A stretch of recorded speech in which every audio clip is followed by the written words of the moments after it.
থেকে খুলে নেওয়া হলো গেরুয়া পতাকা। এবার এই ভাইরাল ভিডিও নিয়েই মুখ খুললেন শুভেন্দু অধিকারী। এ নিয়ে রাজ্য জুড়ে প্রতিবাদ করার ডাক দিয়েছেন শুভেন্দু অধিকারী। কলকাতায় একটি বাস থেকে গেরুয়া পতাকা খুলে নেওয়া হয়েছে। এবার এই অভিযোগেই মুখ খুললেন বিরোধী দলনেতা শুভেন্দু অধিকারী। তিনি বলছেন যে পতাকা, যে গেরুয়া পতাকা ত্যাগ, সাহস এবং বীরত্বের প্রতীক, সেই পতাকাকেই জোর করে খুলে নিচ্ছে কিছু উগ্রপন্থীরা।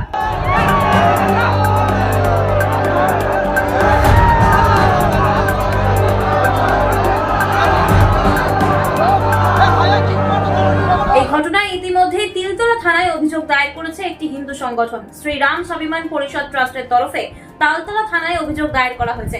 এই ঘটনা নিয়ে শুভেন্দু অধিকারী বলছেন যে কলকাতা স্বামী বিবেকানন্দের জন্মস্থান, সেখানেই এই মর্মান্তিক দৃশ্য। সাহস, ত্যাগ এবং বীরত্বের প্রতীক একটি গেরুয়া পতাকাকে বাস থেকে জোর করে খুলেছে কিছু উগ্রপন্থীদের দল। স্বামীজি কি এই সম্প্রতি এবং সহনশীলতার পক্ষেই দাঁড়িয়েছিলেন? মমতা বন্দ্যোপাধ্যায়ের নজরদারিতে এই ধরনের কর্মকাণ্ড হয় যখন পুলিশ নীরবে দাঁড়িয়ে থাকে। আমাদের সংস্কৃতি এবং মূল্যবোধের প্রতি শ্রদ্ধা কোথায়? মুখ্যমন্ত্রীর কাছে বিষয়ে সরাসরি প্রশ্ন রাখছেন বিরোধী দলনেতা। তিনি বলছেন, আপনার শাসনামলে হিন্দু হওয়াটা কি অপরাধ, নাকি মুখ্যমন্ত্রীর নীতি শুধুমাত্র তোষণ করা? আগামীকাল হনুমান জয়ন্তী এবং এই ঘটনা নিয়ে পুরো গোটা রাজ্য জুড়ে প্রতিবাদ চলবে, এমনটাই দাবি করলেন শুভেন্দু অধিকারী। বিজেপি নেতা দিলীপ ঘোষ এ নিয়ে বলছেন, এখানে হামাস, প্যালেস্তাইন, সিরিয়ার পতাকা উঠতে দেখা যাবে, কিন্তু গাড়ি থেকে রামনবমীর পতাকা খুলে ফেলা হচ্ছে কেন? কলকাতা কি ঢাকা, প্যালেস্তাইন বা আফগানিস্তান হয়ে গেল নাকি? মমতা বন্দ্যোপাধ্যায়ের কাছে এই প্রশ্নই রাখছেন তিনি। আমরা পাবো ততক্ষণ এখান থেকে যাব না, যতক্ষণ না পাবো ততক্ষণ এখান থেকে যাব না।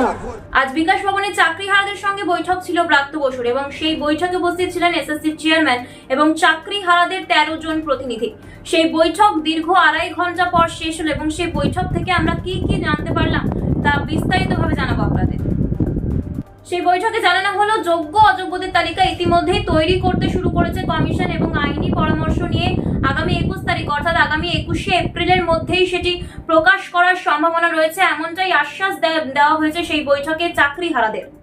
এবং চাকরিহারাদের যে দাবি ছিল যে মিরর ইমেজ প্রকাশ করতে হবে, সেই মিরর ইমেজ নিয়ে বৈঠক থেকে জানানো হলো যে কোনো রকম মিরর ইমেজ সরকারের কাছে নেই, যা আছে তা হলো সিবিআই এর সাবমিটেড। আইন যদি পরামর্শ দেয় অর্থাৎ আইনি পরামর্শ নিয়ে সেই মিরর ইমেজও প্রকাশ করার কথা বলা হয়েছে সেই বৈঠকে, কিন্তু এখনই চাকরিহারারা সন্তুষ্ট নন, এমনটাই জানাচ্ছেন তারা বলছেন যে আমরা পথেই থাকবো, অর্থাৎ তারা এখনো আন্দোলন চালিয়ে যাবেন। তারা বলছেন যে যতদিন না আমাদের দাবি দেওয়া সম্পূর্ণভাবে বাস্তবায়িত হচ্ছে ততদিন আমরা এভাবেই আন্দোলন চালিয়ে যাব, এমনটাই দাবি করছেন চাকরিহারারা।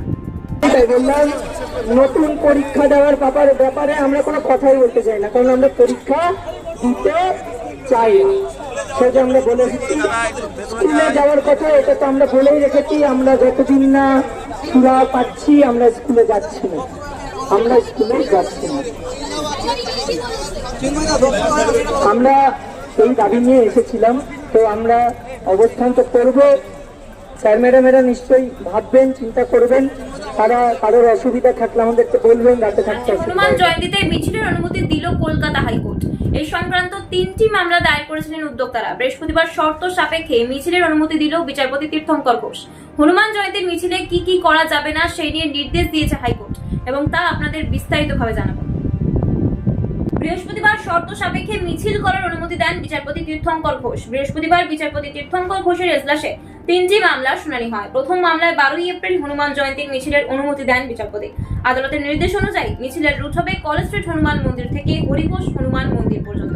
ওদিন বিকেল 5টা থেকে রাত 8টা পর্যন্ত হনুমান জয়ন্তী শোভাযাত্রা করা যাবে। ডিজে ব্যবহার করা যাবে না, ধাতুর অস্ত্র প্রদর্শন করা যাবে না, পিভিসি দিয়ে তৈরি প্রতীকী অস্ত্র ব্যবহার করা যাবে, 5টা মাইক্রোফোন ব্যবহার করা যাবে, 4টে করে বাইক এবং গাড়ি ব্যবহার করা যাবে বলে বিচারপতি নির্দেশ দিয়েছেন। শোভাযাত্রায় 200 থেকে 250 জন ব্যক্তি থাকতে পারবেন। বিধানসভার বিরোধী দলনেতা শুভেন্দু অধিকারী ওই শোভাযাত্রায় থাকতে পারেন বলেও জানা গিয়েছে। আরেকটি মামলায় বাসদ্রোণী সতীন্দ্রপল্লীতে হনুমান মন্দিরে পুজোর কর্মসূচিতে অনুমতি দিয়েছে হাইকোর্ট। পুরসভার অনুমতি নিয়ে কর্মসূচি করতে হবে বলে কোর্ট নির্দেশ দিয়েছে। রাত 10টার মধ্যে সাংস্কৃতিক অনুষ্ঠান শেষ করতে হবে বলে বিচারপতি নির্দেশ দিয়েছেন। তৃতীয় মামলাটি বাসদ্রোণী এলাকার শিশু ভারতী মাঠের কাছে হনুমান জয়ন্তীর কর্মসূচিতে অনুমতি দেয় হাইকোর্ট। শুক্রবার থেকে 13ই এপ্রিল পর্যন্ত হনুমান জয়ন্তীর অনুষ্ঠান হবে সেখানে। অন্যদিকে রেড রোডে হনুমান জয়ন্তীতে শোভাযাত্রার অনুমতি দিল না কলকাতা হাইকোর্ট। মঙ্গলবার হিন্দু সেবা দল কলকাতা হাইকোর্টের দ্বারস্থ হয়। তারা কলকাতা হাইকোর্টের কাছে গিয়ে আবেদন জানায় যে তারা হনুমান জয়ন্তীতে শোভাযাত্রা করতে চায় রেড রোডে, কিন্তু সেই অনুমতি দিল না বিচারপতি তীর্থঙ্কর ঘোষ। তিনি জানিয়েছেন সেদিন যদি হনুমান জয়ন্তীর দিন যদি রেড রোডে মিছিল হয় তবে সেখানে যানজট সৃষ্টি হতে পারে। এই কারণ দেখিয়ে তিনি অনুমতি দেননি এবং হিন্দু সেবা দল তারা কিন্তু ইতিমধ্যেই এই রায়কে ডিভিশন বেঞ্চকে চ্যালেঞ্জ করার সিদ্ধান্ত জানিয়েছেন। মোথাবাড়ির ঘটনায় এবার এনআইএ সিবিআই তদন্তের দাবি জানাচ্ছেন বিরোধী দলনেতা। কলকাতা হাইকোর্টের অনুমতি নিয়ে তিনি আজ মোথাবাড়ি গিয়েছিলেন এবং সেখানে গিয়ে তিনি সংবাদ মাধ্যমের কাছে এনআইএ সিবিআই তদন্তের দাবি জানান এবং তিনি বলেন মোথাবাড়ির পুরোপুরি শান্তি প্রতিষ্ঠার দায়িত্ব সম্পূর্ণভাবে বিরোধী দলনেতা। কলকাতা হাইকোর্টের নির্দেশে মোথাবাড়ি থানার অন্তর্গত 4টি জায়গায় যেতে পারবেন শুভেন্দু অধিকারী। সকাল 10টা থেকে দুপুর 3টার মধ্যে নিরাপত্তা রক্ষী নিয়ে যাওয়ার অনুমতি দেওয়া হয়েছিল বিরোধী দলনেতাকে। প্রসঙ্গত কয়েকদিন আগে অশান্তি ছড়ায় মালদার মোথাবাড়িতে, দোকান গাড়িতে ভাঙচুর চালানো হয়, অগ্নিসংযোগের ঘটনাও ঘটে। পরিস্থিতি নিয়ন্ত্রণে আনতে লাঠি চালায় পুলিশ, ফাটানো হয় কালানে গ্যাসের সেল। ঘটনার প্রতিবাদে আগেই সরব হয়েছিলেন বিরোধী দলনেতা। মোথাবাড়ি যেতে চেয়েছিলেন রাজ্য বিজেপি সভাপতি সুকান্ত মজুমদার, তবে তিনি পুলিশের বাধা পান বলে অভিযোগ। এরপরই মোথাবাড়ি যেতে চেয়ে হাইকোর্টের দ্বারস্থ হন শুভেন্দু অধিকারী। সেই মামলায় শুভেন্দু অধিকারীকে মোথাবাড়ি যেতে অনুমতি দেয় আদালত।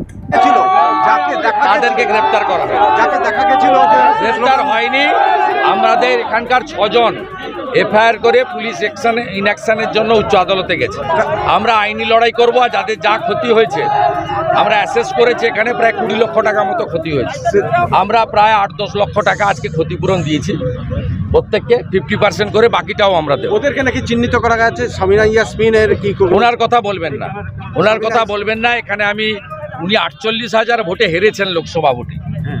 ওনার মূল উদ্দেশ্য হচ্ছে এইসব করে এখানে 66% মুসলিম ভোট আছে, কনসলিডেট করা।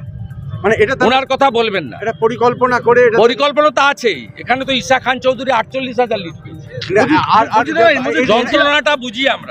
শিক্ষকদের মারল পুলিশ, এরপরেও কি সাধারণ মানুষ আর তৃণমূলকে ভোট দেবে?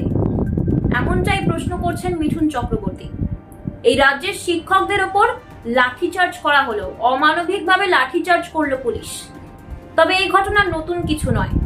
এই পশ্চিমবঙ্গে সরকারের বিরুদ্ধে যারাই কথা বলে তাদেরকেই আক্রান্ত হতে হয়। এর আগে ডাক্তার, সাংবাদিক তাদেরকেও আক্রান্ত হতে হয়েছে। বছর গড়ালেই বিধানসভার ভোট, তার আগেই হয়ে গেছে আরজিকর কাণ্ড, আর এবার তালিকায় নয়া সংযোজন। শিক্ষকদের চাকরি হারালো, আর তারপর যারা প্রতিবাদ করলো তাদের ওপর অমানবিকভাবে লাঠিচার্জ করা হলো। এরপরেও কি সাধারণ মানুষ তৃণমূলকে ক্ষমতায় আনবে?